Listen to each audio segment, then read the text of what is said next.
gente tem os nossos arquivos no formato FASTA, né? Vou classificar por tipo. Que é o apmet. Não, só corrigindo, apmet editar. Mesmo procedimento, arrasta para dentro do sequence matrix, yes to all, para ele colocar a interrogação nas extremidades. Quando a gente foi fazer os arquivos para verossimilhança, a gente salvou esse arquivo no formato para o RAXML, que é justamente onde a gente salva o Philip, e a gente tinha salvado uma dessas duas opções de nexos, a intervalada e a não intervalada. Para quê? Para a gente pegar a partição. Quando a gente fosse concatenar, que não é o que a gente vai fazer primeiro aqui. Guardem esse arquivo, porque vocês vão precisar dele quando a gente for montar o bloco de comando da Bayesiana. Então, o que a gente precisa no momento? Um arquivo Nexus que os programas consigam ler. Esses dois formatos que eu sugeri vocês salvarem para a máxima verossimilhança, os programas não conseguem ler, porque eles vêm um nexo cheio de caractere especial. Então, o programa não reconhece esse arquivo como um nexus executável. Porque o nexus ele é praticamente um alinhamento / executável. Então, você tem um alinhamento, você tem uma série de comandos dentro desse arquivo nexus. Então, o que a gente vai utilizar é essa terceira opção, que é o nexus naked. Ele é um nexus que ele vem totalmente limpo. Ele só vem os comandos iniciais do nexus, o alinhamento e ponto final. Não vem nenhum caractere especial, ele não vem partição, ele não vem nada. Ele vem no formato que qualquer programa, mesmo que não seja os que a gente vai utilizar aqui para a Bayesiana, mas algum outro programa que você vai utilizar precise de um nexus, esse nexus funciona. O Mega, que é um programa assim, bastante utilizado, ele tem a opção de você salvar como nexus. Só que ele não salva um nexus limpo. Você tem que abrir esse arquivo nexus e tirar algumas informações que estão lá para que os programas não tenham problema quando for processar esse arquivo. Aqui não, ele sai limpo de você só colocar um bloco de comandos, caso precise, ou você já pode usar ele direto como um arquivo de entrada para um programa. Então a gente salva essa opção. Lembrando que no Sequence Matrix você sempre tem que colocar a extensão. A gente coloca aqui, apmet.next.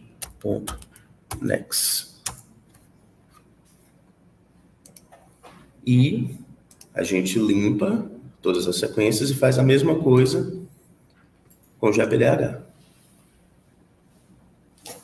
Ou seja, aqui a gente precisa dos nexos separados porque a gente vai ter que calcular os modelos separadamente.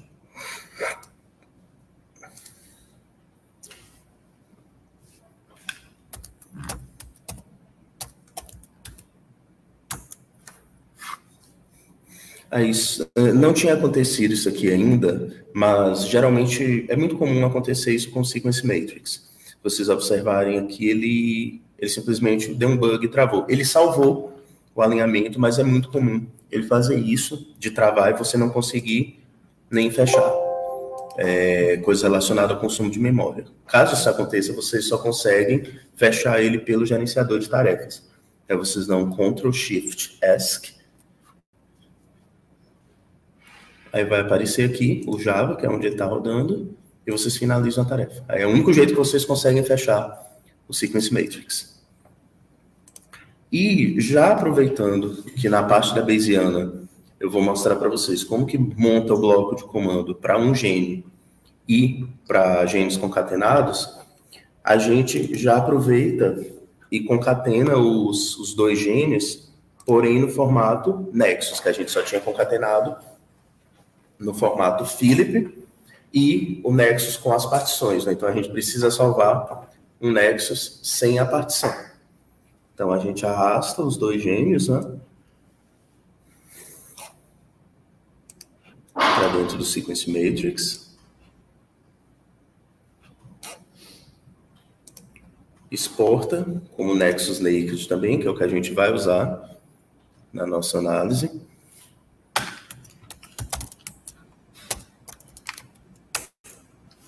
Aí só relembrando, caso vocês não tenham salvado o Nexus com a partição, é só vocês escolherem um desses dois. A única coisa que a gente vai pegar nesses nexos são as duas linhas quase do final do alinhamento, só para dizer a partição, de onde começa e termina o primeiro gene, de onde começa e termina o segundo gene. Aí vocês só identificam com alguma letra dos genes, botam parte. Ponto nexo, só para vocês saberem que é o que tem a partição. Certo? Então, aqui agora a gente vai passar por um passo a passo pelo PALP, para ele fazer o cálculo dos modelos. Primeira coisa sobre o PALP. E o Mr. Base, caso vocês precisem rodar no computador, ele funciona da mesma forma. Tudo que você for analisar tem que estar na pasta do programa. Então, esses arquivos que a gente salvou, esses dois nexos, então aqui o APMET e o GAPDH, que a gente não calcula o modelo com concatenado, né? Ele não pode estar numa pasta separada. Então, você copia esses arquivos e deixa eles dentro da pasta do PALP. Deixa eu só remover esses arquivos antigos que tinha aqui.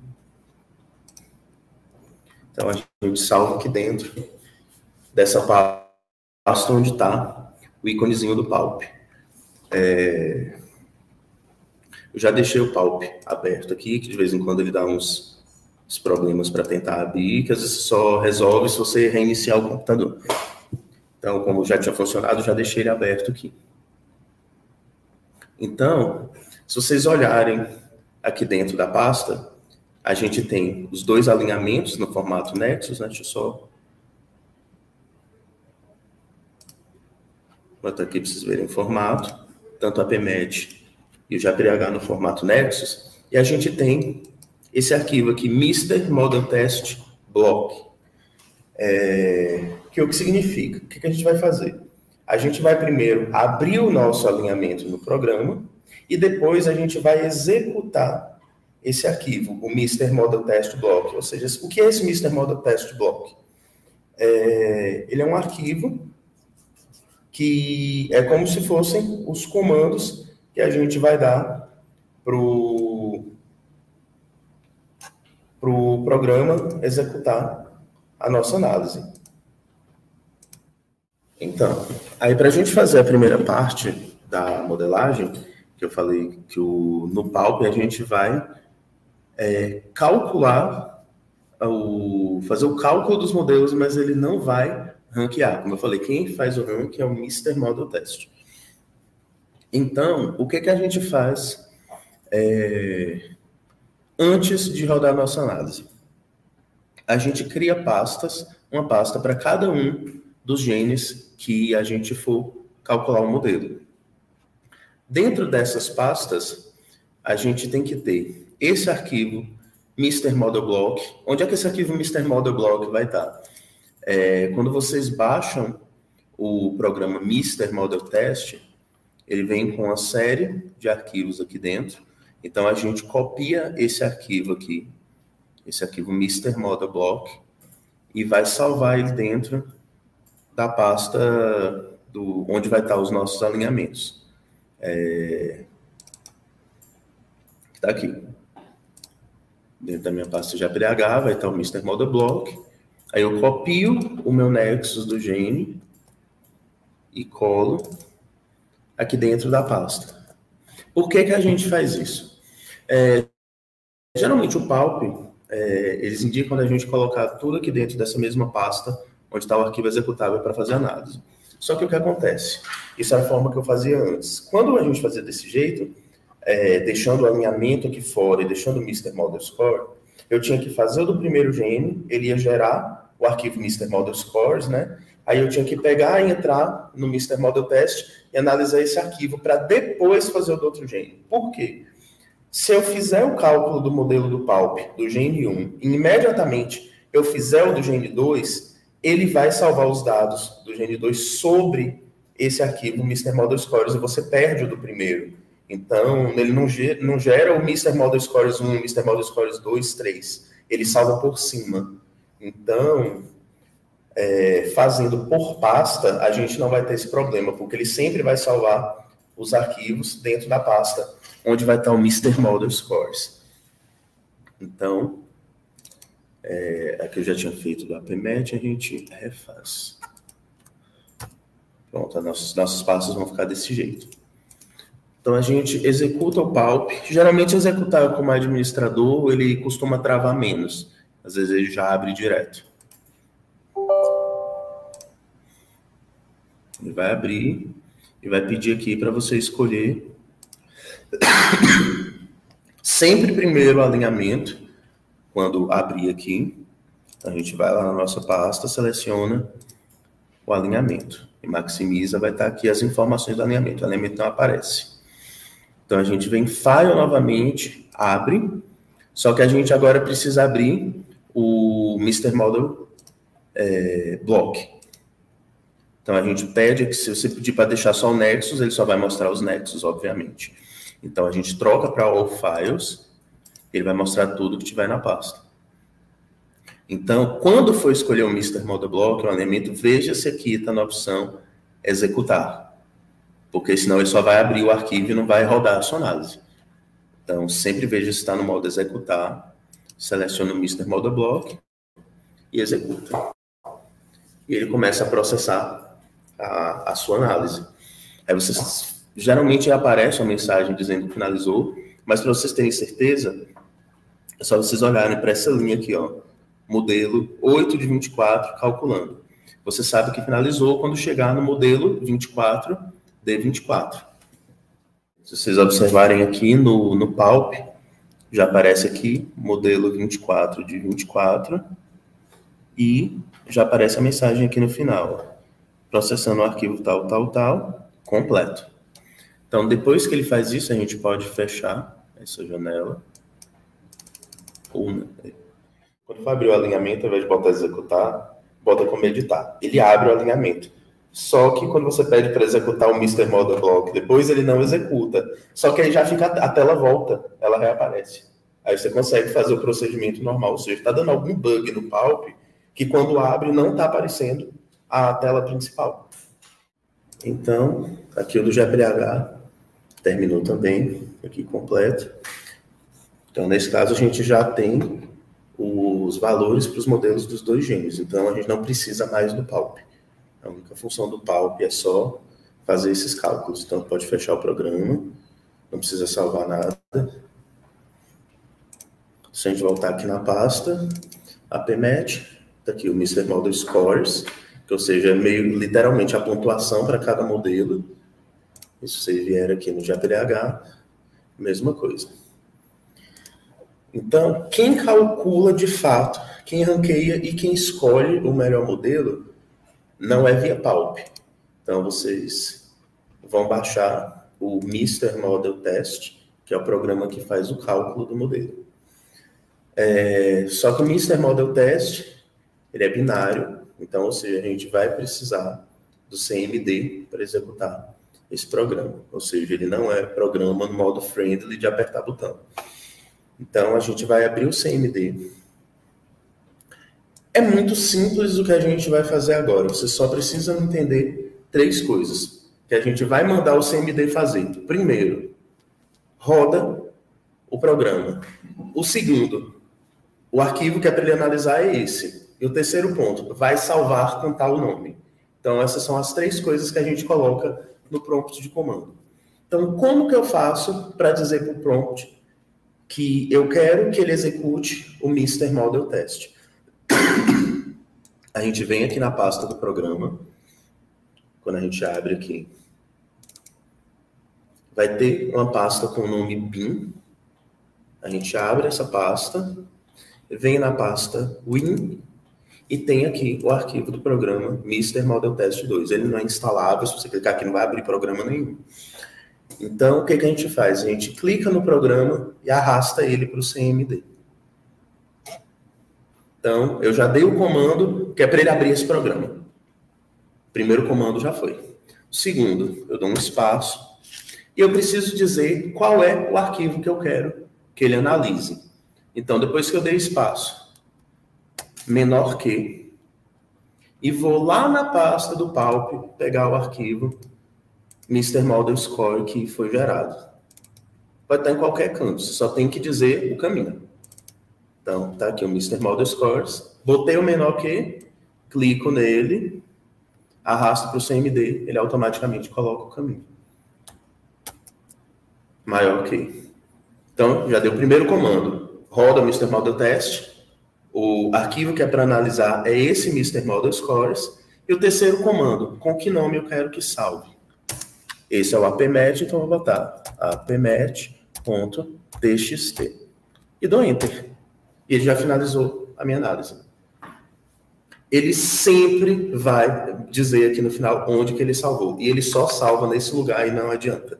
Ele vai estar dentro do disco C, usuário, e na pasta que tem seu nome de usuário. Então, no meu caso aqui, a pasta under. Então, vocês vierem aqui, esse computador, disco local C, usuários, under, está aqui meu arquivo, appmet.txt. Ele sempre salva aqui. Então, não precisa fechar o CMD. Então, você faz a mesma coisa. Para você não ter que arrastar o Mr. Model Test de novo, para quem não sabe, no prompt de comando, se você apertar para cima, ele vai voltando todos os comandos que você já deu, todas as linhas de comando que você já executou. Então, eu posso apertar para cima e apagar até aqui. Porque o programa vai ser o mesmo que ele vai executar. Então, não precisa arrastar o programa para cá de novo. Então, eu só tenho que colocar o que aqui agora? O endereço do outro Mr. Model Scores, no caso, o do GPDH. Então, volto lá na minha pasta do Palp, vou na pasta do GPDH e pego o meu arquivo Mr. Model Scores e arrasto, maior que, e boto o nome do arquivo, gpdh.txt. E ele vai salvar lá na mesma pasta. Então, tá aqui os dois arquivos, o appmet.txt e o gpdh.txt. Quando a gente abre esses arquivos, vai ter o log do programa, né? Com os valores de todos os modelos. E aqui no final do arquivo, vocês descem até o final e voltam um pouquinho, ele diz aqui qual é o modelo que ele selecionou, no caso do appmet aqui, o HKY mais G, e ele já lhe dá a linha de comando pronta para você colocar no Mr. Base, para você indicar qual é o modelo, porque esses programas não sabem o que é HKY, o que é K80, o que é SYM. Eles sabem o que são esses parâmetros que estão aqui na linha de comando. Então, HKY mais G é representado por isso aqui. Então, é isso aqui que a gente coloca no nosso bloco de comandos quando a gente vai fazer a nossa análise bayesiana. E, abrindo aqui, eu dou GPDH.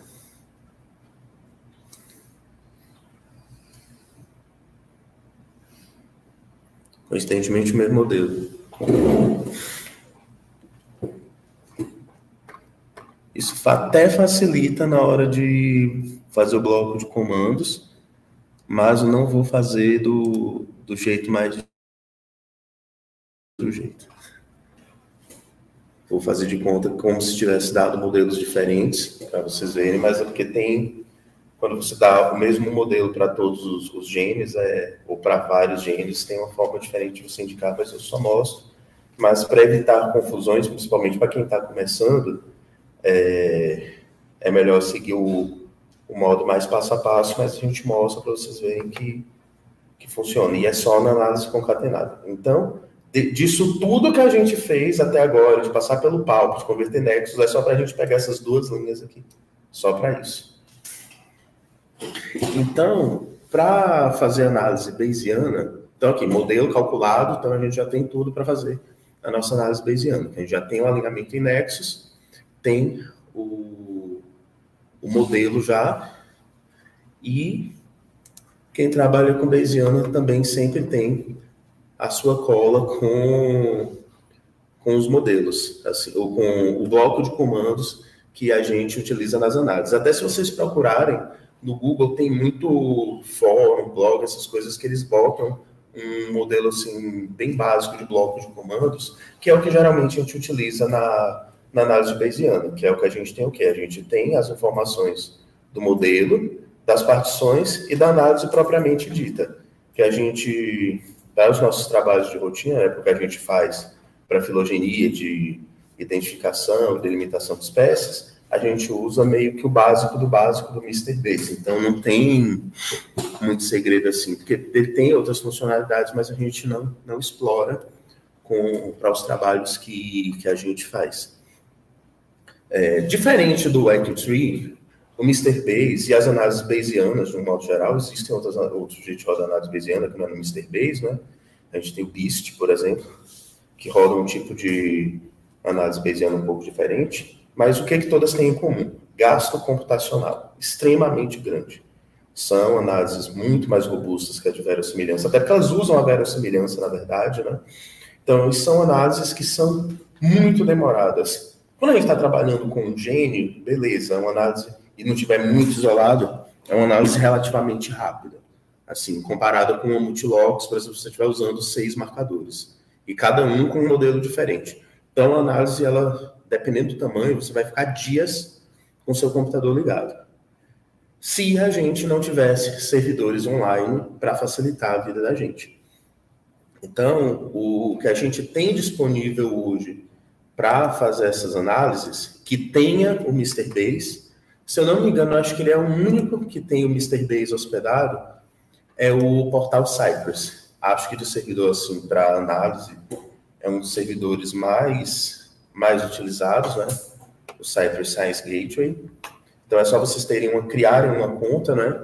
Para a gente que está no Brasil, a gente só tem disponível 1.000 horas no Cypress. Para quem é dos Estados Unidos e quem é estudante de lá, eles têm uma cota um pouco maior.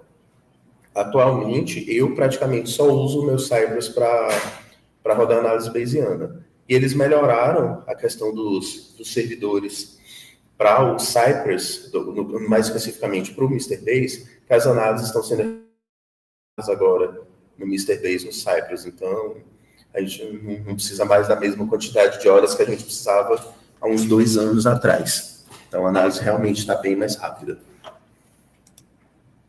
Então, vou fazer o login aqui. Então, vocês criam a conta. E como é que funciona o servidor do Cypress? O meu já tem há muito tempo. Como vocês podem ver, tem várias pastas aqui na lateral. Então, por exemplo, vocês podem pegar e criar uma pasta para o trabalho de vocês.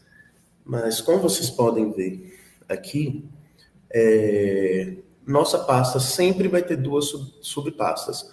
Uma de dados, que, ou seja, tudo que a gente quer processar, seja alinhamento, seja o que for, a gente tem que fazer o upload dentro dessa pasta.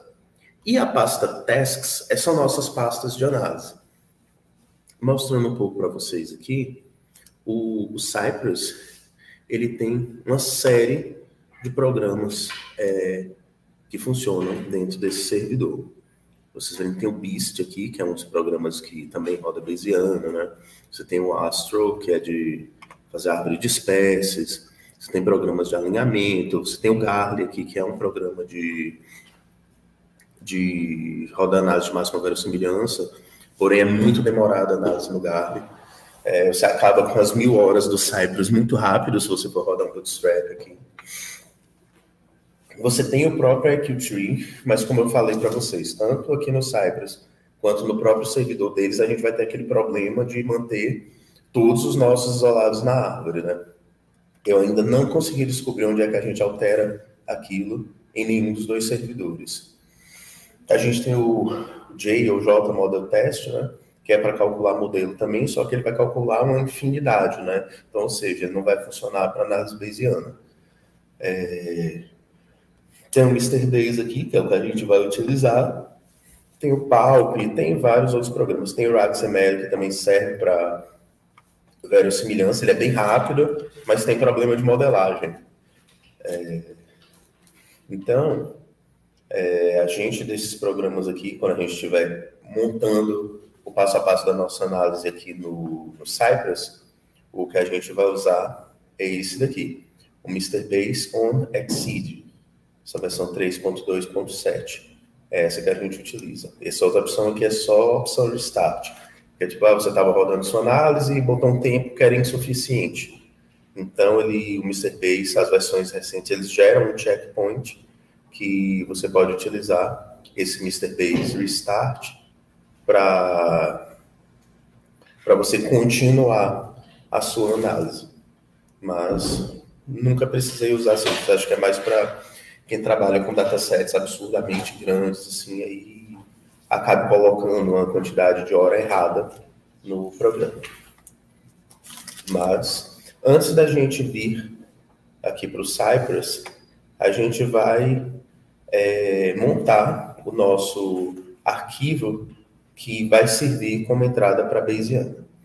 Então, a primeira coisa que a gente precisa é do arquivo Nexus Naked que a gente salvou, né? Primeiro eu vou mostrar para vocês como que faz análise para um gene, porque o que muda, na verdade, é só como que a gente coloca o modelo no bloco de comandos. Porque quando é concatenado, tem uma diferençazinha, porque aí a gente tem que indicar a partição, tem que validar as partições, botar o modelo para cada partição. Então, tem um pouquinho mais trabalhoso, não é que seja difícil, tem mais passos. E para um gene só, não. Como é um só, você botou o modelo lá, o programa sabe que aquilo é para alinhamento todo. Então, é mais simples. Então, a gente vai abrir o nosso arquivo Nexus. Está aqui. Vamos fazer do AppMatch. Eu vou fazer só com o AppMatch. O que a gente colocar aqui para o AppMatch é a mesma coisa para o GAPDH. Já deixei aberto aqui, né, o arquivo com os modelos, mas... Como eu falei, o que a gente que é da filogenia faz? Todos esses programas que tem bloco de comandos, a gente sempre tem uma cola que a gente só vai modificando. Então, a gente tem aqui um arquivo, como eu falei, isso aqui vocês conseguem até em páginas na internet, fórum, grupo de discussão, o pessoal geralmente compartilha esses blocos de comando, né? A gente tem aqui comandos Mr. Base. Para gene individual, a gente vai usar esse bloco de comandos. Isso aqui que está entre colchetes, se vocês quiserem, vocês podem deixar no bloco de comandos. Por quê? No Nexus, tudo que tiver entre colchete, o programa não lê. É uma anotação sua no arquivo. Então, tudo que tiver aqui entre colchetes, o programa não vai ler. Então, eu vou colar isso aqui no editor de texto e vou editar algumas coisas. Porque tem umas informações aqui que eu coloquei, porque é um material que eu uso em aula. Então, eu deixo aqui para os alunos terem uma noção. Essa parte em vermelho aqui mesmo, ela não entra no arquivo, é só uma explicação. Então, eu vou tirar ela no bloco de comandos. Esse bloco de comandos, ele sempre vai depois que acaba o alinhamento. Então, depois que aparece esse end, a gente copia aqui do Begin Mr. Base para baixo. Então, a gente vai aqui no nosso alinhamento, tem o end, então, tanto pode pular uma linha, não pode, não faz diferença. Então, coloco aqui meu bloco de comandos. Isso aqui que está entre colchetes, ou vocês deixam, ou pode tirar. Eu vou deixar o arquivo limpo aqui para vocês verem como fica.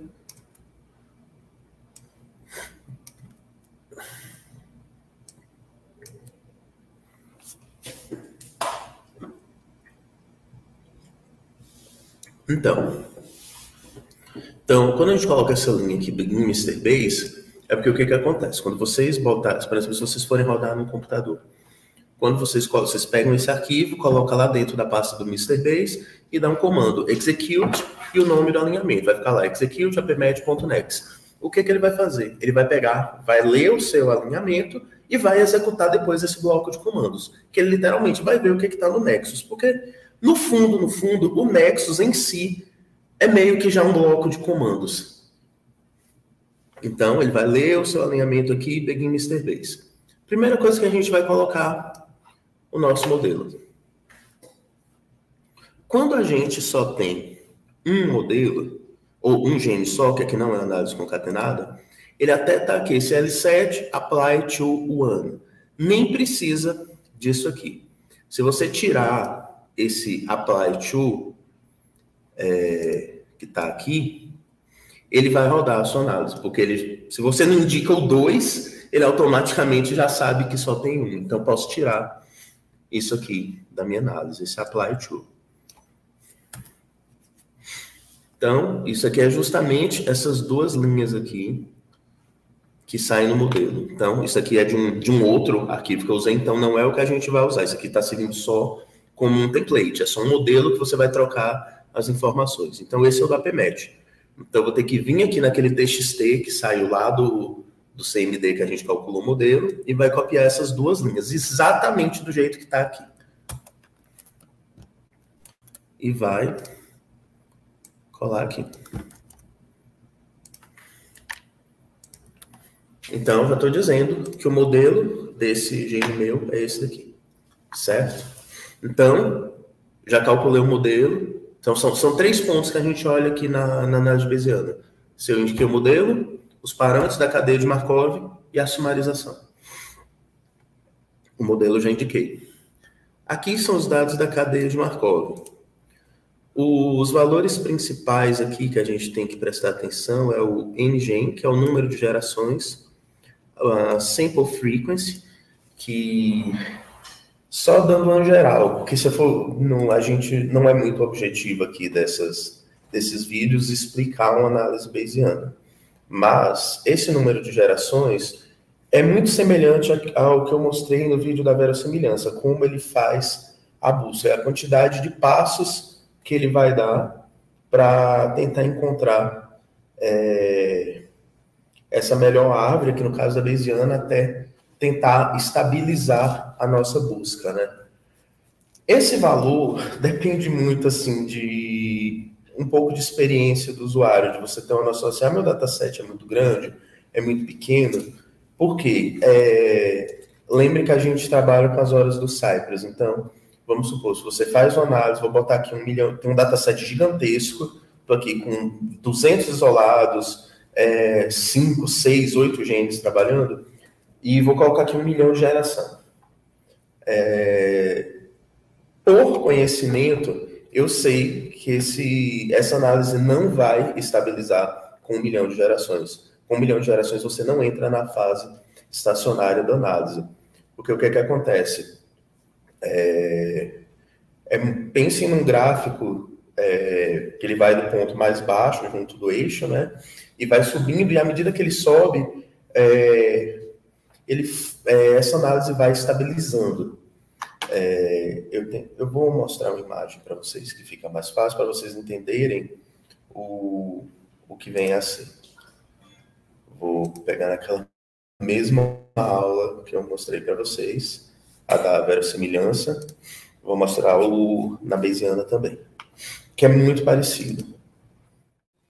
Então, o que acontece? Nossa busca, ela começa em pontos aleatórios aqui. E literalmente a nossa busca que nem na outra análise. Ele sempre vai tentar chegar no ótimo. Como vocês veem aqui, tem picos de diferentes tamanhos. O objetivo da análise é que a gente consiga chegar no pico mais alto, né? Que é o que a gente chama de ótimo global. Esses outros picos aqui são chamados de ótimos locais. É o melhor que tem em cada um deles. Mas o melhor de todos é esse daqui. Então, tem alguns parâmetros na análise, como as trocas e as cadeias, porque assim, vão ter corridas de forma aleatória. Então, se, por exemplo, ele calcula um valor dentro da análise, que tem um valor de verossimilhança interessante aqui, a análise sempre vai tentar puxar você para o pico, onde está o nosso ótimo global. Porque se você não, por exemplo, não botar um número de gerações interessante, por exemplo, e você não tiver várias cadeias, várias corridas, pode ser que estabilize, mas ele pode estabilizar nesse pico aqui menor. E a gente sabe que ele não é o melhor de todos, a gente sabe que o nosso melhor é esse daqui. Então, isso não tem na literatura, assim, por exemplo, vou trabalhar para cada 100 sequências e tantos pares de base, 1 milhão de gerações, para tantas, 2 milhões, não tem. E isso vai depender muito também do tipo de dado, o quão variável é o dado. É muito mais fácil você estabilizar uma análise bayesiana para um dado conservado, por exemplo, vamos pensar no Kitina Sintase, o ITS, do que você estabilizar uma análise para um conjunto de genes, para uma análise concatenada. A análise em si é bem mais lenta e você chegar nesse ótimo global aqui é mais difícil. E como que acontece essa busca? Aqui é só mostrando uma coisa que acontece, que é o que a gente chama de cadeias quentes e cadeias frias. Ele sempre vai tentar mudar a minha cadeia de um pico para o outro, para tentar sempre colocar no pico onde está o ótimo global. Então, ele sempre tenta trocar essas cadeias frias pela cadeia quente. E isso aqui é para mostrar o que seria o tal estabilizar que eu falei. No início, a busca ela é muito aleatória. Mostrando aqui, então, o que acontece? No início, a nossa busca vai estar muito aqui embaixo. Então, vão dar uns valores muito, muito aleatórios. Você pode até pegar um valor aqui em cima e depois você já acha um outro aqui embaixo. Então, por isso que vocês veem essa oscilação nesses valores. Então, a nossa corrida, ela começa meio desgovernada. Só que aí chega num ponto que as árvores que ele começa a mostrar, elas começam a ser muito próximas entre si. Então, quando essas árvores começam a ficar muito próximas entre si, que vocês veem esse efeito aqui, que lá no exterior eles costumam chamar, que é o efeito casulo, que justamente fica como se fosse um casulo todo emaranhado, né? Que aí você vê que você tem essa parte aqui que é toda estabilizada. Tem essa variação que está aqui dentro do desvio padrão, né? De uma geração para a anterior, mas vocês veem aqui que a partir desse ponto a minha análise estabiliza. E para explicar um outro parâmetro que tem no nosso bloco de comandos, eu não posso computar a largada da minha corrida, porque justamente ela é toda desordenada. Então, pode ser que quando eu vá escolher uma árvore, pegue uma árvore que está aqui. Então, não é ideal que eu tenha essa parte ruim quando eu vou sumarizar meus dados. Porque se eu botar essa parte ruim, por exemplo, na hora que vai calcular um suporte, pode ser que meu suporte caia porque eu vou ter árvores aqui que não são as melhores. Spam. Então, a gente tem que tirar essa largada, que é o burning phase, literalmente, como numa corrida, né? Então, a gente tem que tirar a largada. Por convenção e por praticidade também, geralmente a gente elimina os primeiros 25% da análise. Tudo, que geralmente você está com folga até demais. Se vocês observarem nessa imagem aqui, eu nem preciso tirar 25%, porque 25% seria aqui, no 500 mil. Eu tiraria nesse ponto aqui, mais ou menos. Só que aqui minha análise já está estabilizada. Mas é melhor você perder um pouco da fase estabilizada do que você colocar um pouco da largada nos dados que você vai sumarizar. A gente vai adquirindo experiência com o tempo e vai tendo uma noção de mais ou menos quantas gerações eu tenho que colocar de acordo com o meu dataset.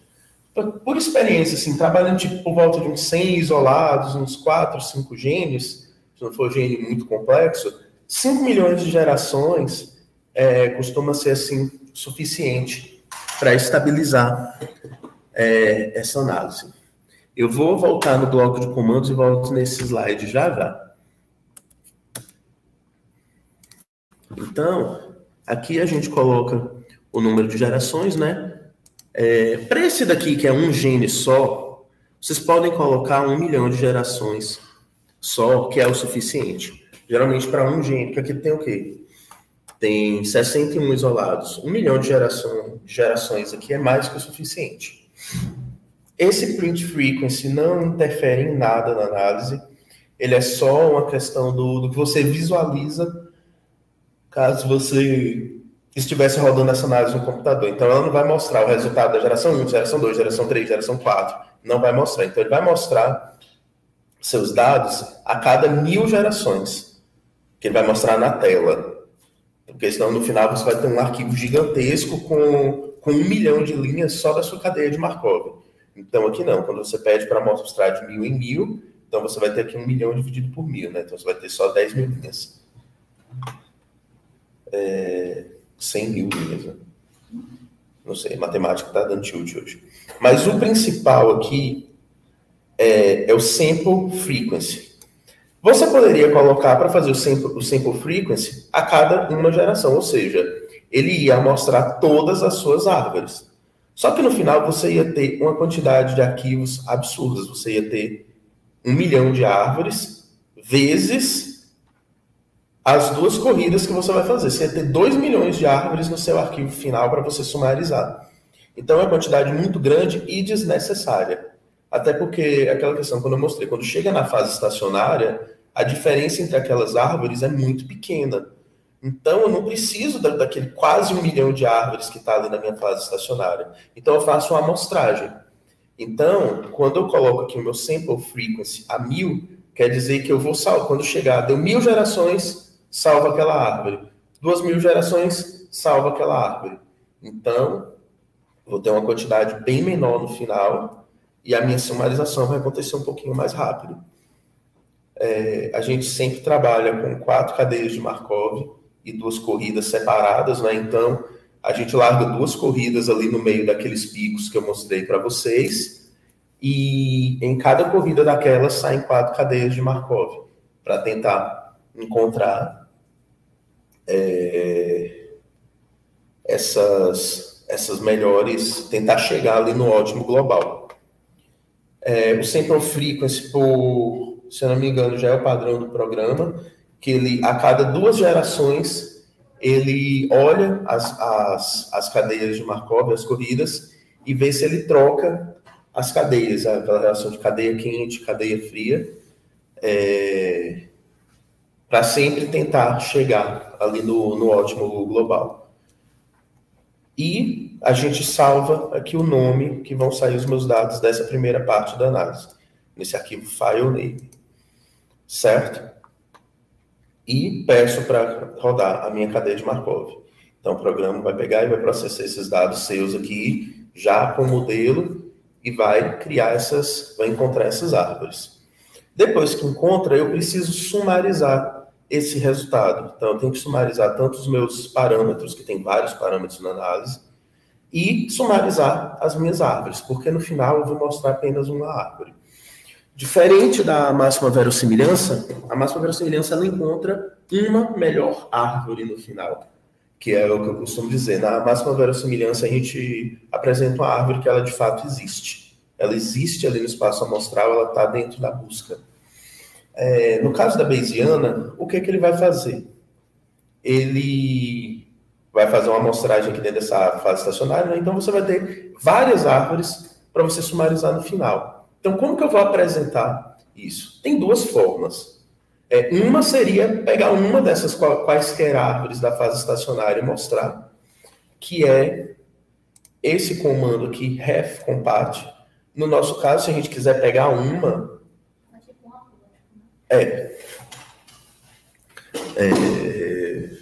ele vai pegar uma daquelas árvores ali e vai mostrar. Se você colocar o refcompat, ele vai gerar uma árvore de consenso que seria como se fosse uma média das minhas árvores da fase estacionária. Ele vai criar uma árvore para representar todas aquelas da fase estacionária. E vai gerar o que a gente chama de uma árvore de consenso. E aquele valor do burning, que seria aquele valor da largada, a gente tem que indicar aqui de quanto que ele é. Ou você diz o número da cadeia, tipo assim, eu quero que ele elimine 2000. Então, no caso, a gente não usa o comando burning frac, a gente usa só o burning. Então, eu prefiro usar o burn frac e indicar a porcentagem, né? Então, quando eu boto aqui 0,25, quer dizer que eu quero que eles descartem os primeiros 25%. Tanto do sum P, que é dos parâmetros, quanto do sum T, que são das árvores. Eu quero que ele descarte toda a informação dos primeiros 25%, dos primeiros 25% das gerações. Esse file name aqui, ele tem que ser exatamente o mesmo dessa linha daqui de cima. Se o nome for diferente, ele não sumariza. O mesmo nome que você botou aqui no file name, AppMatch, aqui tem que estar AppMatch também. Senão ele não sumariza a árvore. Ele roda a sua análise até aqui, e quando chega na parte de sumarizar, ele trava e não prossegue sua análise. Aqui eu peço para mostrar a árvore de consenso e finalizar a minha árvore. Vocês veem que sempre depois de cada comando tem um ponto e vírgula. É o que indica que você está tendo um comando, está dando um comando e que aquele comando acaba ali.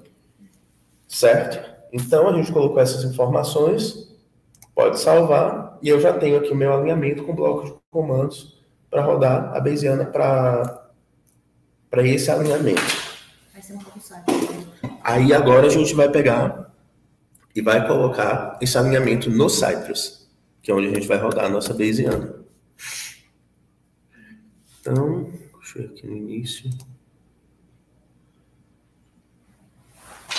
Se ele deixar. Aqui, folders. Pronto. Eu vou criar uma pasta nova. Vou botar aqui curso. Mas...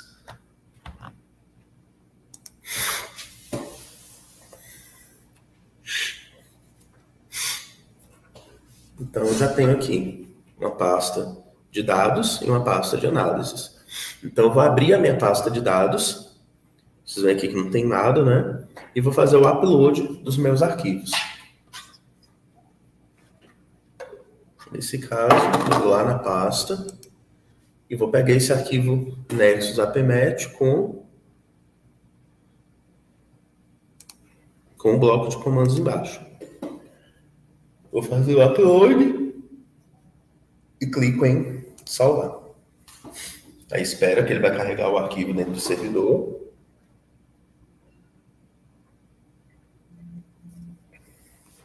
Se vocês quiserem visualizar, é só clicar aqui. Tá certinho, então, o alinhamento. O bloco de comando aqui embaixo. E agora a gente vai colocar a nossa análise. A gente vai na pasta task. Como a gente não rodou nenhuma análise, ele está dizendo aqui que não tem nenhuma, e a gente vai criar uma nova. Descrição. Deixa eu colocar aqui, AppMatch. Que é o nome da nossa análise. Então, ele está pedindo o input, qual é o arquivo que a gente vai analisar. Ele tem que estar dentro da pasta de dados. Então, que quando você clica, ele vai mostrar todos os arquivos que você tem na pasta. No caso, como a gente só tem ele, seleciona. Aí, automaticamente, ele já manda para a aba seguinte. Qual é o programa que você vai utilizar? No nosso caso, a gente vai usar esse aqui, Mr. Base on Exceed.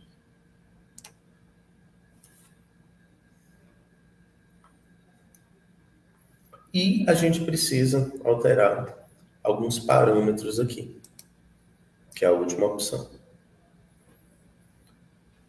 Então, esse número aqui vocês têm que prestar atenção. Primeira coisa, ele já diz aqui, ó, meu dado contém um bloco de dados do Mr. Base, que no nosso caso a gente não fez o nosso bloco de comandos e colocou embaixo do alinhamento, então essa opção tem que estar marcada. Porque aí automaticamente as outras opções do programa desaparecem aqui embaixo. Ou seja, tudo aquilo que a gente colocou lá no bloco de comandos, a gente teria que colocar manualmente aqui. Não é necessário. Então, partindo para esses dois valores aqui, o número de corridas e o número de cadeias, tem que ser exatamente o mesmo que está no meu alinhamento aqui, que são 4 cadeias e 2 corridas. Aqui também, 4 cadeias e 2 corridas. E aqui, quanto ao número de horas. 168 é o máximo, né? Mas a gente não precisa disso as análises que a gente vai fazer, até porque são vários servidores, então é esse número aí vezes o número de servidores. Então, como a gente está com um gene só, eu acredito que em 1 hora seja suficiente. Na verdade, ele nem vai usar tudo. E o Cypress, as horas que ele não usa, ele manda de volta. Então, né, tipo assim, você pode botar aqui 10 horas. Se ele fizer em 1 hora, você recebe as 9 de volta. Então, a gente coloca um aqui. Número de decimais não precisa de 15. Ele não deixa mudar, mas tudo bem. E tem essa opção aqui, Run Beagle. O Beagle, ele dá uma acelerada na análise bayesiana. Então, ele diz que pode dar um problema, topologia e tal. Até hoje eu nunca tive nenhum problema grande assim do Mr. Bayes usando o Beagle, não. Então, a gente só altera isso aqui e salva.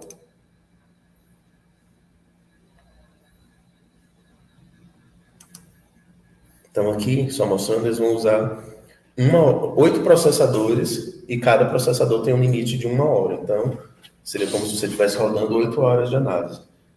Que ele subdivide a sua análise, né? E essa análise, ela vai ocorrer mais rapidamente.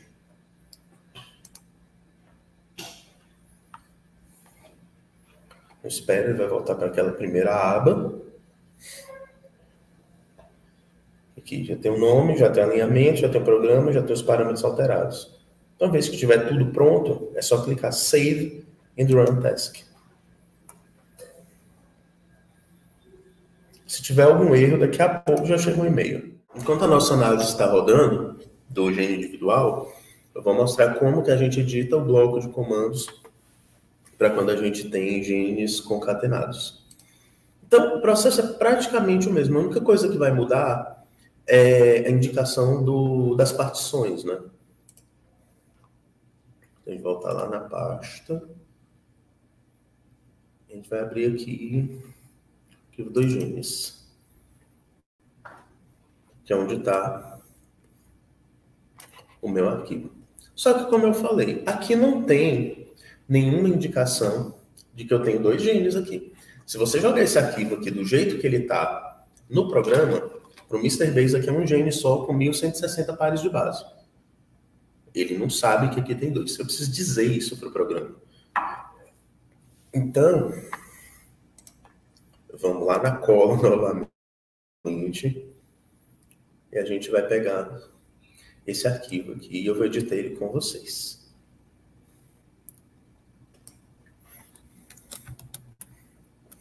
Eu vou colocar aqui no final. Mesma coisa que a gente fez no outro.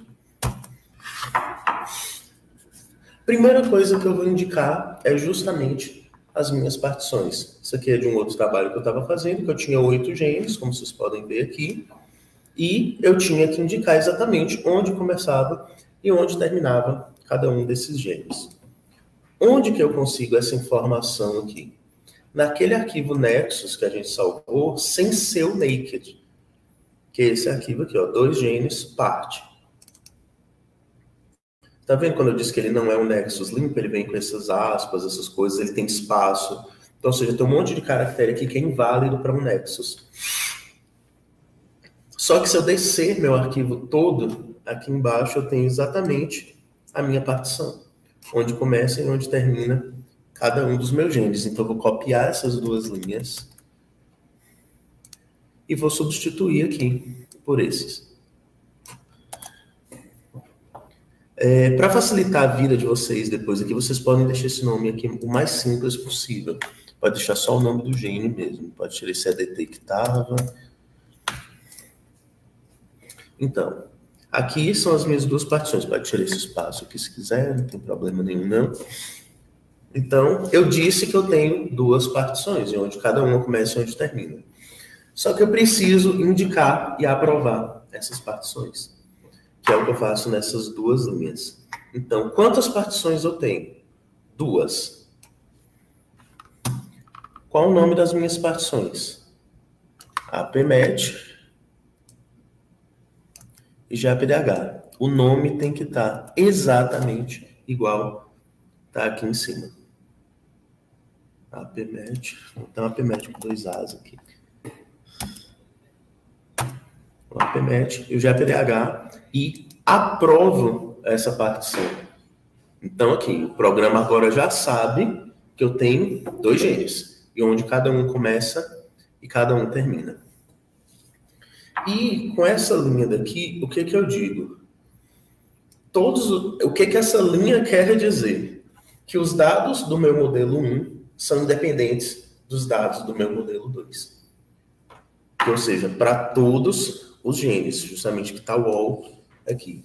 Então, eu peço para ele desligar aqui, ou seja, porque se eu deixar sem o unlink, ele vai colocar o mesmo modelo para tudo. Ele não vai indicar parâmetros diferentes para cada gene. Embora eu até pudesse deixar, já que os meus 2 genes deram o mesmo modelo, mas vamos fazer de conta que a gente não sabe disso. Vocês veem aqui que tem apply to 1, 2, 3, 4, 5. 1, 2, 3, 4, 5, 6, 7, 8. No nosso caso, a gente só tem 2 genes. Então, a gente pode apagar aqui do 3 para frente. Então, pela lógica, vocês já sabem, se vocês tiverem mais de 8, é só ir duplicando essas 2 linhas, né? Porque vocês veem aqui, é justamente as 2 linhas que a gente colocou aqui no APMET. O L7 e o PR7, são os 2 dados do modelo. Aqui é a mesma coisa, L7, PR7, L7, PR7, a mesma coisa. Então, vou deixar só 2, porque eu tenho só 2 modelos, né? Então, vou abrir aqui. Qual é o primeiro? APMET. Então, vou abrir o meu APMET aqui e vou pegar essas 2 linhas. Não precisa pegar o L7, porque ele já está lá, antes do apply to. Então, eu copio e colo nessa parte. Pego a segunda linha, sem o PR7. E colo aqui na segunda. E vou fazer a mesma coisa para o GPDH.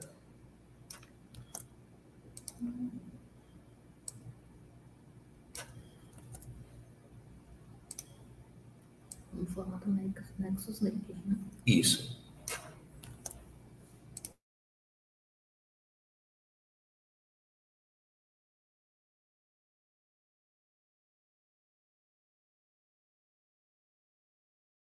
Não é o mesmo modelo para os 2. Eu poderia simplesmente botar aqui apply to 1 e 2, apply to 1 e 2, e não precisava repetir isso aqui. Toda vez que vocês se sentirem à vontade para fazer isso, porque sai o nome do modelo aqui. Porque o modelo é HKY mais G, e aqui tem um código. Vamos supor, vocês estão trabalhando com 5 genes, 4 deram esse, o tipo 1, 2, 3 e 4, você pode botar aqui, ó, 1, 2, 3 e 4, desses 2 e botar, e aqui embaixo você bota só do 5º gene. Indica que é no 5. Tem essa possibilidade também. Vou deixar aqui, que nem estava antes. E aqui embaixo não muda absolutamente nada, exceto o número de gerações. Porque se eu aumentei o dataset, eu tenho 2 genes, eu tenho um modelo separado, eu preciso aumentar o meu número de gerações. Dá para botar os 5 mil aqui, acho que nem precisa, como são 2, a gente bota tipo 5 milhões, a gente bota uns 3 milhões. Acho que é o suficiente. E aqui a gente muda o nome, né? Lembrando de deixar os 2 iguais. Então, boto aqui concat. E aqui concat também. E salvo esse arquivo. Então, agora eu já tenho um arquivo Nexus com a partição para 2 genes separados. Aí, segue o mesmo procedimento. Faz o upload no Cypress. Deixa eu só ver se saiu o resultado da análise. O Cypress, quando sua análise está pronta, você recebe um e-mail dizendo que sua análise finalizou. No nosso caso, ela ainda está em andamento. Isso depende muito assim, do tamanho de sua análise, se o servidor vai estar muito sobrecarregado, o número de gerações que você colocou. O horário também. O horário, tipo assim, vamos supor, se tiver muita gente trabalhando no horário, né? Porque aí tem a questão de fuso horário, né? Então, o pessoal precisa usar determinado horário, assim, às vezes à noite, está muito sobrecarregado, porque tem o pessoal que trabalha na China, e que a gente sabe que o volume de trabalho deles é muito grande. Então, pode ser que tenha muita gente utilizando o servidor, especificamente essa ferramenta, Então, não sei como é que funciona a lista de prioridade do Cypress, mas eu já usei servidores físicos, onde se você colocar uma análise extremamente grande, com a quantidade de horas muito grande, sua análise não é prioritária, porque senão ela trava a análise de muita gente. Então, eles preferem alocar primeiro várias análises simples e depois colocar uma análise muito grande, porque senão o servidor é só seu. Mas faz mais sentido, porque desocupar mais gente. Tem isso também. Você acaba desocupando mais gente e vai liberando os menores primeiro, né? Ou você pode também, para saber, ficar dando refresh task. Quando sua análise acabar, no caso aqui que só tem uma, o número de running tasks vai cair para 0. Então, a gente volta lá na pasta de dados e vai fazer o upload do alinhamento para o concatenado.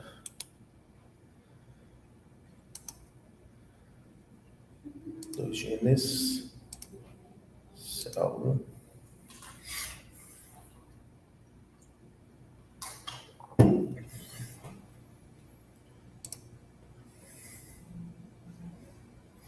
E tem uma função aqui no Cypress que facilita a vida quando a análise aqui já terminou, tá vendo? Do que a gente foi colocar a análise e voltou, ela já terminou. E aqui ainda está como view status, mas se você der um refresh, vai aparecer view output. Deixa eu mostrar logo isso aqui. Pronto, aí tá vendo aqui, ó, tem da corrida 1, da corrida 2. E quando termina a análise, vocês têm que procurar esse arquivo. O arquivo que termina .com de consenso.tre. Se tiver vários arquivos aqui não aparecer esse .com.tre, tem duas possíveis causas. Uma, a quantidade de horas não foi suficiente e sua análise finalizou antes dela terminar, o servidor parou sua análise antes dela terminar, né? Porque quando ela der 1 hora, os 8 servidores, ele para a sua análise onde tiver, ele não quer nem saber. Ou sua análise não sumarizou. Que provavelmente é o quê? Diferença nos nomes lá, como eu falei, no file name, que tem que estar o mesmo nome nos dois. Oi? Ou desses tipo de erros não deve botar as horas. Não. Errou, sua análise deu errado, acabou antes, foi triste. Tu perdeu, no caso aqui a gente botou 8 processadores vezes 1 hora, perdeu as 8 horas. Aí você que teria ou usar o Mr. Babes Restart para adicionar mais horas e continuar essa análise, ou botar ela para correr toda de novo. Você já sabe, 1 hora não é suficiente. E como que eu sei que a minha análise estabilizou? Que aqui a gente não tem não tem aquele gráfico que eu mostrei para vocês. A gente tem que olhar alguns parâmetros que estão nesse arquivo aqui, o PStat, ou seja, estatística dos parâmetros. Então, a gente abre esse arquivo aqui, ou abre o arquivo log do programa. Às vezes, pelo arquivo log, é até um pouquinho melhor, que ele não está abrindo. Então, eu vou abrir o arquivo log, que o log é o quê? Toda a sua análise. Tudo que apareceria na tela, caso você estivesse rodando ela aqui agora num computador físico. Então, vocês procuram esse arquivo aqui, que sai com o nome de Process Output. Geralmente tem aqui, std out. Então, vocês abrem esse arquivo aqui, não precisa baixar ele. Tem como vocês visualizarem aqui no Mr. Base. Então, aqui está mostrando toda a sua cadeia. Primeiro ponto que a gente vai observar. Se vocês observarem aqui no arquivo, eu não pedi para ele amostrar a cada 1000 gerações, aí ele amostra.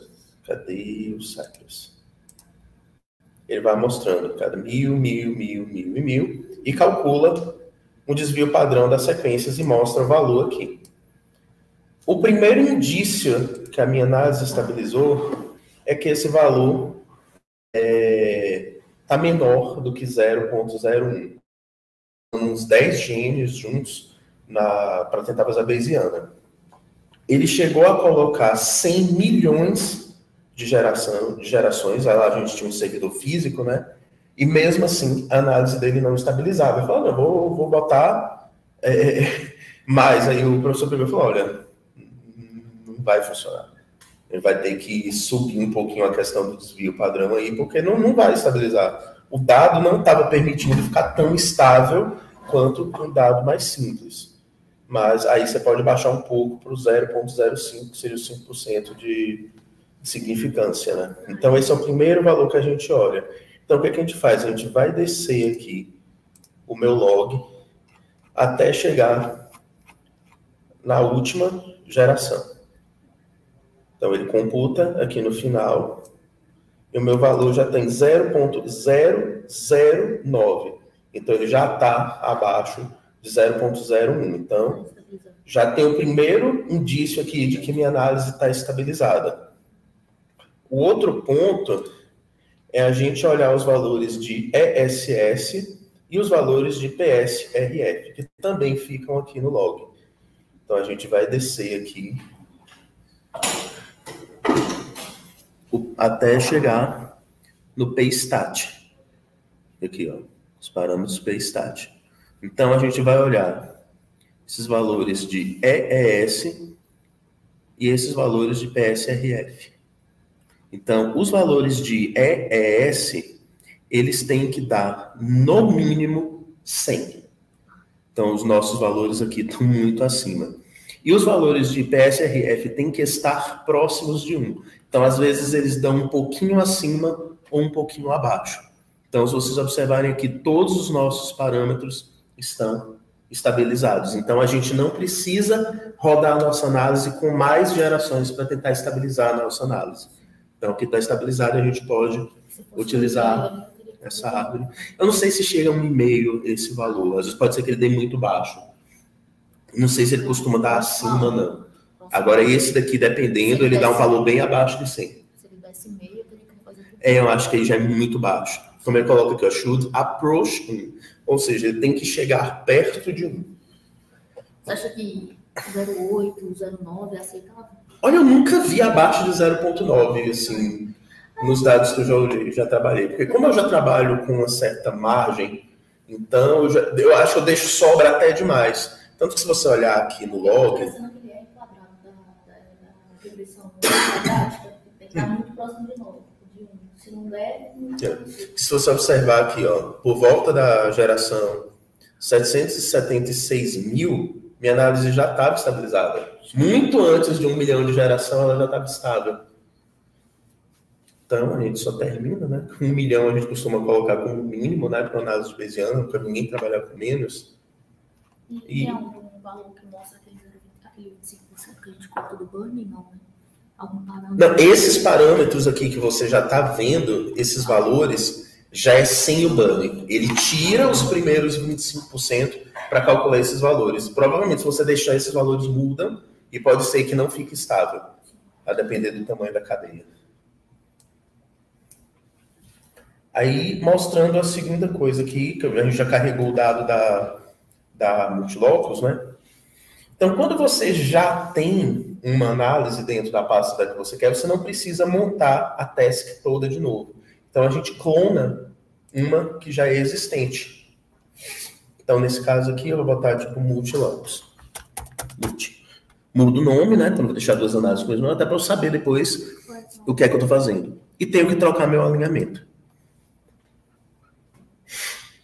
Então, aqui agora ele diz qual é o alinhamento que está lá e o que você tem que você pode botar lá. Então, eu vou botar o meu concatenado, né, que é 2 genes.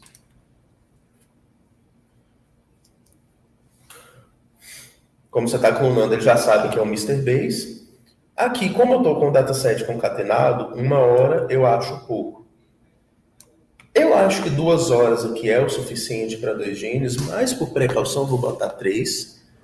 Que aí, se ele usar só 2, ele me manda o restante de volta. Só que se ele usar 2.1, já está dentro do 3, aí ele não devolve mais. E salva. É porque ele não conta a hora quebrada. Ele só conta a hora inteira. Aí aqui, tá tudo alterado, save e run também. Aí digo que vocês ficam de olho no e-mail. Vocês botaram análise, deu uns 2 minutos, chegou e-mail... Tem alguma coisa errada no bloco de comandos, em algum lugar vai ter algum erro. E ele geralmente mostra naquele arquivo de output que a gente olhou os valores se estava estável, ele lhe mostra onde é que ele encontrou o erro, em qual linha está. Então tem como você monitorar. Ou você pode vir aqui de resultados intermediários, ainda está na espera, nem começou a análise. Aí aqui só mostrando, a gente baixa, não é, o arquivo que a nossa árvore está sempre nesse arquivo aqui, o apmed.com.tre, é o arquivo que a gente faz o download. Todos eles são esse.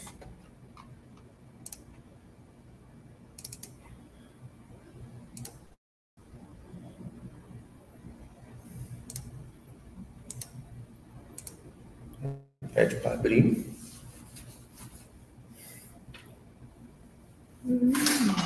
Organizo aqui minha árvore, que nem eu fiz com a outra, né? Peço para enraizar no gloss priores primeiro, né? E botar minha árvore em ordem decrescente. Ordem crescente. E para eu mostrar os meus suportes, no caso da Bayesiana, eu venho aqui em Grant Labels, da mesma forma que o outro, né? Só que nesse caso eu tenho que procurar por prob, que aí ele vai dar meu valor de probabilidade em decimal e sempre pede para mostrar 2 dígitos, que ele já faz a aproximação. Aí o que eu costumo fazer para publicação? Eu sou do grupo dos que usa a topologia da verossimilhança.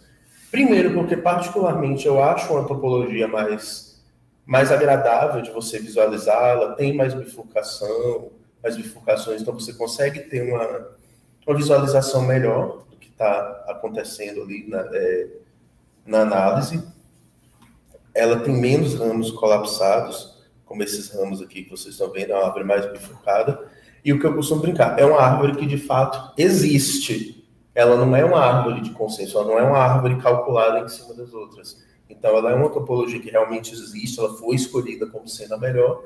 Então, eu uso ela para mostrar meu resultado e coloco nela o suporte das 2 análises. Então, eu sou do grupo que a topologia a ser mostrada é da ML, mas sigo fazendo as 2 análises, porque são 2 análises com princípios diferentes, para no final ver se eu chego na mesma conclusão através delas e das árvores dos genes individuais.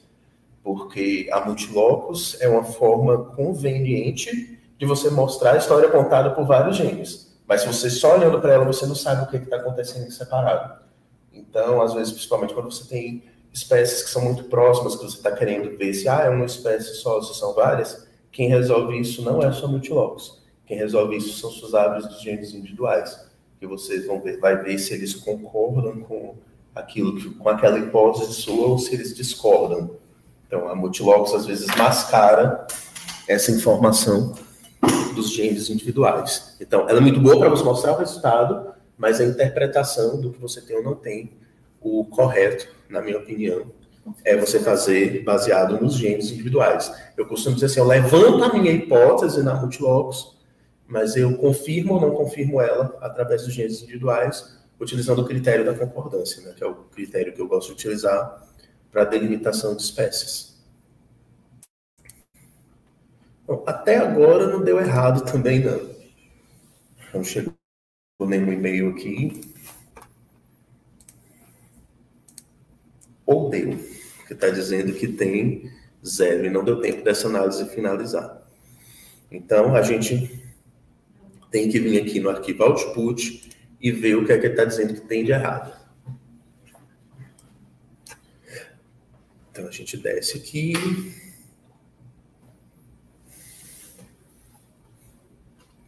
Então, ele leu a matrix.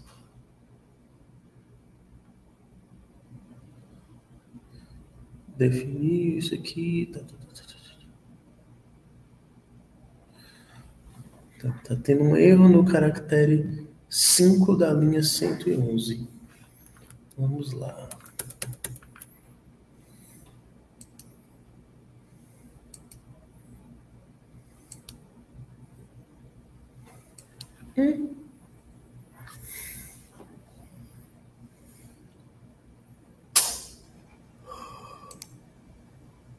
Tá.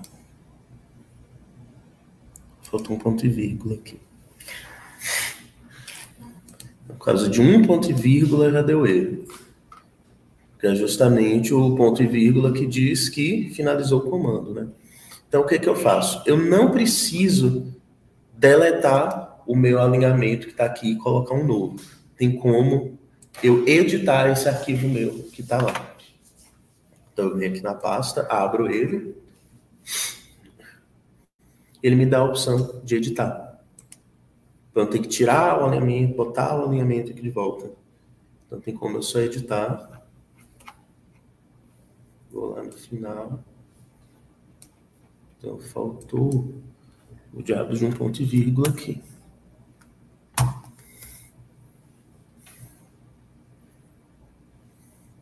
Eu espero que seja isso. Só perdemos. Ponto e vírgula, ponto e vírgula, ponto e vírgula.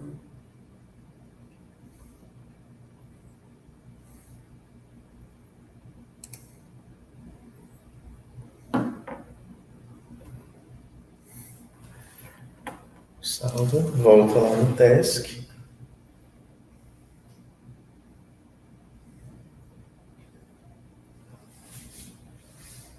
Clone.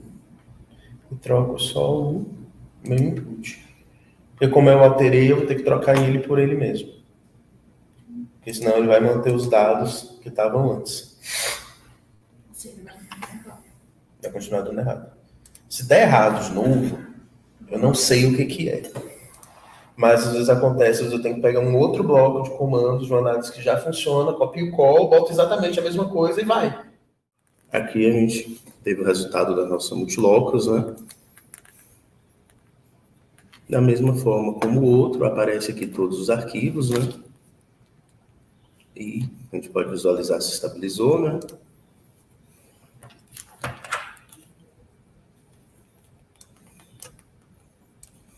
Os mesmos parâmetros de antes, né? Ó, aqui por volta de 2 milhões, ela já está estável, já está abaixo de 0,01. A gente colocou 3 milhões de gerações, né? Então, por esse parâmetro já está estabilizado pelo desvio padrão. E se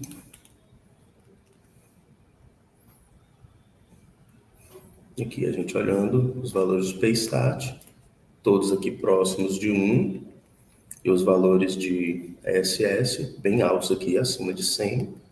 Então, a nossa análise não tem nenhum parâmetro subamostrado e nossa análise está estabilizada. Aí, da mesma forma, para baixar a nossa árvore, né, a gente procura o arquivo com a extensão .com.tre, que é este daqui. Faz o download. Para visualizar. A mesma coisa, só não sei o que eu fiz aqui. Ah, tá. Porque também a gente tem apenas 2 marcadores concatenados e a gente tem um marcador com a informatividade boa e um marcador com a informatividade ruim. Então, não diria ruim, mas não tão boa. Então, como é uma árvore de consenso, vocês podem, se a gente for tentar visualizar aqui, a gente vai ver que vai ter uns suportes muito baixos. Por mais que a gente tenha o APMET aqui, que é um marcador muito bom, mas como a gente tem o GPDH, que não é tão bem informativo quanto o APMET, pelo menos para esse grupo do Gloss Periódicos que eu testei, então fica essa pequena bagunça aqui. Mas como foi só a nível de demonstração, porque senão se a gente fosse colocar outros marcadores mais informativos e fosse tentar rodar a análise mesmo, a gente ia demorar muito tempo, a gente não ia conseguir visualizar essa árvore final, certo? Mas é a mesma coisa, coloca em probabilidade, pede para mostrar 2 dígitos, enraiza e coloca aqui nossa árvore em ordem crescente. Se vocês observarem, com exceção aqui do siamense, se vocês observarem as outras espécies, elas estão muito bem definidas, né, com suporte muito bom. O problema dessa parte aqui é justamente por causa da variabilidade que tem dentro do ciamense, né, mas se você olhar, todos os ciamenses estão juntos aqui, não mistura com nenhuma outra espécie. Tem esses outros nomes aqui, vocês estão vendo, mas são espécies que já foram sinonimizadas. Mas, desse ponto aqui para baixo, tudo realmente é ciamense. Então, na verdade, aqui o que faltou foi um marcador que fosse tão informativo quanto o APMET para organizar essa bagunça aqui, porque provavelmente esses clados aqui estão mudando muito de posição dentro do grande clado siamense, então, como é uma árvore de consenso de 50%, provavelmente ele não consegue encontrar isso aqui organizado em 50% das árvores amostradas. Então, ele pega e transforma nessa politomia aqui. Então, talvez se tivesse colocado outros marcadores, né, como a gente faz nos trabalhos de filogenia, isso aqui talvez tivesse uma resolução melhor, certo? Então, a gente finaliza por aqui essa parte de como gerar essas árvores e de como fazer essas análises filogenéticas, certo?